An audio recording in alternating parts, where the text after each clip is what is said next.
Сайн байцгаана уу?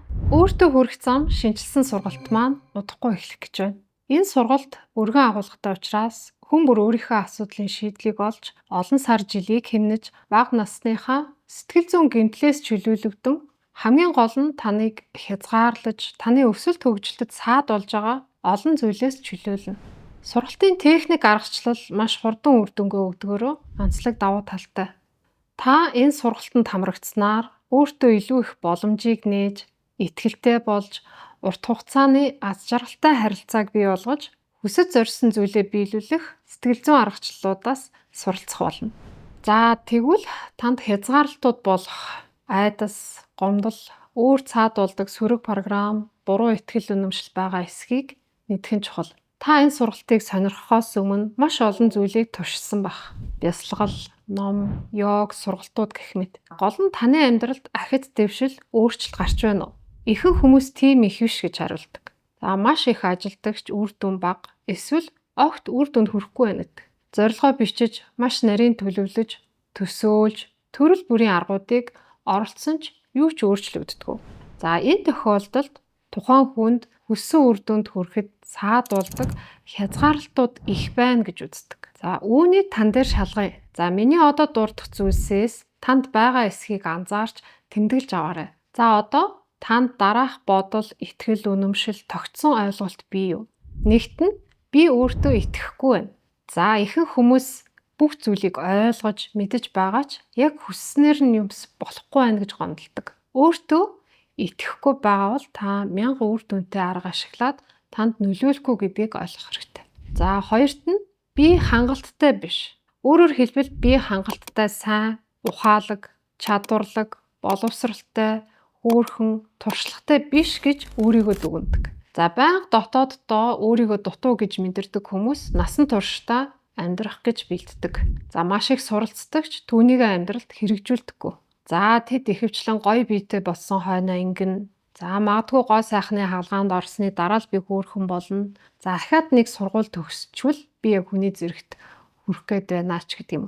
Тэгэхээр хүсэж мөрөөдсөн амьдралаараа амьдрахад би хангалттай биш гэсэн итгэл үнэмшилтэй байдаг. Зарим тохиолдолд энэ дутуу, хангалтгүй гэсэн байдлаа өөр зүйлээр нөхөх гэж явдаг. Жишээ нь брендийн хувцас, нөлөө бүхий хүрээлэл, үнэтэй машин авах. За эсвэл өөрийг нь үл тоосон хүнээр өөрийгөө хүлээн зөвшөөрүүлэх гэж явдаг. За гуравт нь миний хүсэж байгаа зүйл бүтэхгүй. За энэ маш түгээмэл бөгөөд ирээдүйдээ төвлөрч эхлэх үед өөрийн өнгөрсөнд болсон ямар нэгэн таагүй зүйлээр өөрийгөө дүгнэж итгэлгүй болдог. Жишээ нь олонний дунд ичхэвтер эвгүй байдалд орсон, хэн нэгэн өөрт нь муухай хэлсэн, айсан, алдаа гаргасан гэх мэт. Ийм хүмүүсийн амьдрал дээрх ахиц дэвшил маш бага бөгөөд удаан байдаг. Тэгээд өөрийгөө тайвшруулахын тулд болж байна. Үүнээс илүү яах вэ гэж боддог. Өөрөөр хэлбэл өнгөрсөн бүтлгүү туршлагаар өөрийгөө дүгнэж, байнга өөртөө саадуулж нэг бол хийх зүйлээ хойшлуулдаг.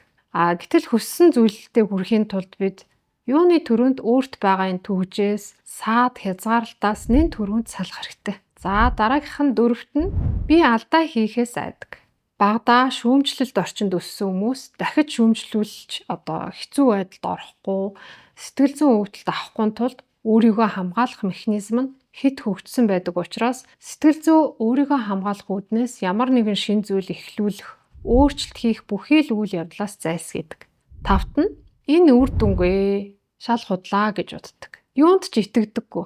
Ихэнхдээ өөрөөсөө ямар нэгэн хүчин чармайл, сахилга бат, тууштай байдал, энерги их шаардах зүйлээс зайлсхийхин тулд тухайн зүйлээ үнгүүдүүлэх байдлаар өөрийгөө хамгаалж зөвтгдөг. За энэ мөн ялгаагүй сэтгэл зүйн хамгаалах механизм. За прагматик үзэлтнүүд юм яг ийм л байх ёстой, үүнээс өөрөөр байх боломжгүй гэж үздэг хайрцаглагдсан сэтгхүүн. Ийм хүмүүс альва өөрчлөлтийг ямар ч үнээр хамаагүй эсэргүүцдэг. Гэхдээ үүний ард нөгөө л бүтлгүүтгхий гэсэн айдас байдаг. 6-ад нь аз жаргал, хайр, амжилт, их мөнгө үргэлж их золиосоор олддог. За би сайн сайхан зүйл хүртэхийн тулд эхлээд маш их зовох хэрэгтэй гэсэн бат сувсан итгэл үнэмшил. Эсвэл эсвэргээрээ хэрвээ миний ажил бүтэж амжилттай сайн сайхан явбал дараа нь үүнийхээ төлөөсийг заавал төлөх хэрэгтэй болно гэсэн итгэл үнэмшилтэй хүмүүс. Үүнд бага наснд ойр тойрны хүмүүсийн хэлсэн үг, үйлдэл, бусдын жишээ, үзсэн кино зэрэг маш олон зүйлс нөлөөлдөг. За 7-т нь хэд хийсвэр зүйл боддогч ямар ч үйлдэл хийдэггүй. Ийм хүмүүс үргэлжийн хүлээлтийн байдалтай байдаг. За тохиромжтой цаг ирэхийг хүлээ. Одоо эхлүүлэхэд таатай нөхцөл арай бүрдээгүй байна. За хямрал дуусаагүй байна. Жохон байж байгаа дуулъя. Эсвэл турж байж хийж гэдэг юм. За үйл явц өөрөө аяндаа бүтэж хэрэгтэй хүмүүс өөрсдөө гарч ирж амьдрал яваандаа сайжирна гэж өөрийгөө хуурч маш их цагийг алддаг. Яг л нөгөө үлгэрт гардаг шиг зөв зүгээр байж байхад юмс аяндаа хүснээр нь болох юм шиг боддог. За ийм сэтгэл зүйтэй хүмүүс өөртөө биш харин бусдад хийх найддаг, бусдыг дахин шүтдэг, зурхаа их уншдаг, хизээ таатай цаг үе ирэх нүү гэж харж байдаг. За магадгүй саранд төрөвчөд даллаж, элдв домын аргыг шүтдэг. Гол нь итгэх нь л чухал гэж боддог. За бүх юм аяндаа сайн сайхан болно гэдэг ийм хүмүүс эд шидийн сэтгэх хэв маягтай хүмүүс юм. Тэгэхээр энэ хоёр зүйл бол туйлшрал юм. Нэг нь хит их ажиллаж маш их зовох хэрэгтэй. Нөгөө нь юу ч хийхгүй зүгээр л мөрөөдөж төсөөлөхөд юмс аяндаа бүтнэ гэсэн хий хоосон найдвар өндөр хүлээлт юм. За 8-т нь өөрийгөө байнга голж үнгүүдүүлдэг хүмүүс. За би юу ч мэдэхгүй, юу ч хийж чадахгүй, би хүсэж байгаа ч юунаас эхлүүлэхээ мэдэхгүй байна гэдэг. Өөрийн боловсрол, ур чадварт эргэлздэг. За дараагийнх нь 9-т нь би гомдсон. Өөрөөр хэлбэл эцэг эхтэй, нөхөртөө, найз нартаа магадгүй анхны хайрдаа гомдолтойсэн хүмүүс юм. Өөрийнх нь ажил амьдрал санснаар бүтэхгүй байгаа нь өөрөөс нь биш, харин өөрийг нь гомдоосон хүмүүсээс болсон гэж бусдыг буруутгах хандлагатай байдаг. Эсвэл эсэргээрээ өөрийгөө буруутгадаг. Харуусал, гэмшилтээж өөртөө сайн сайхан зүйлсийг зөвшөөрдөггүй. Өнгөрсөнд болсон үйл явдалтай холбоотойгоор өөрийгөө буруутгадаг хүмүүс энд багтана. Ийм хүмүүс өөрийгөө ахиц твшил, өсөл төвжил, баяр баясгал, сайн сайхан зүйлээс хойш татдаг. За 10-т нь үл хайхрагдсан мэдрэмжтэй өссөн хүмүүс. Эцэг эхийн халуун дулаан үгс, тэврэлт, дэмжлэг, ойлголцол дутж байсан хүмүүс.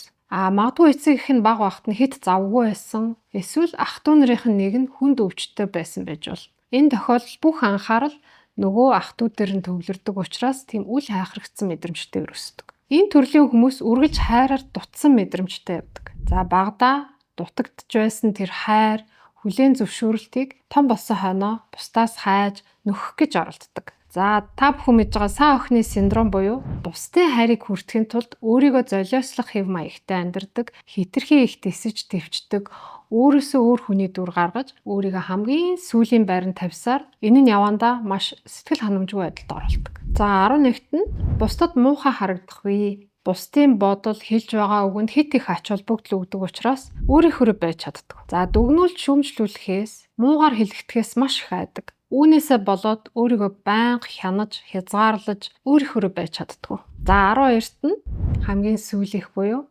өөрийгөө таних чадаагүй хүмүүс.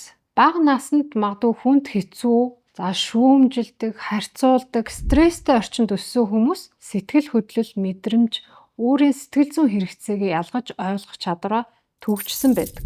Энэ бол өөрийгөө хамгаалах механизмын нэг сөрөг тал. За ийм хүмүүс юу хүсэж, юунд дуртайгаа мэддэггүй. За сэтгэл хөдлөлөө барьдаг, илэрхийлж чаддаггүй. Өөрийн мэдрэмжээ бусдад хуваалцахад тохгүй маш хэцүү байдаг.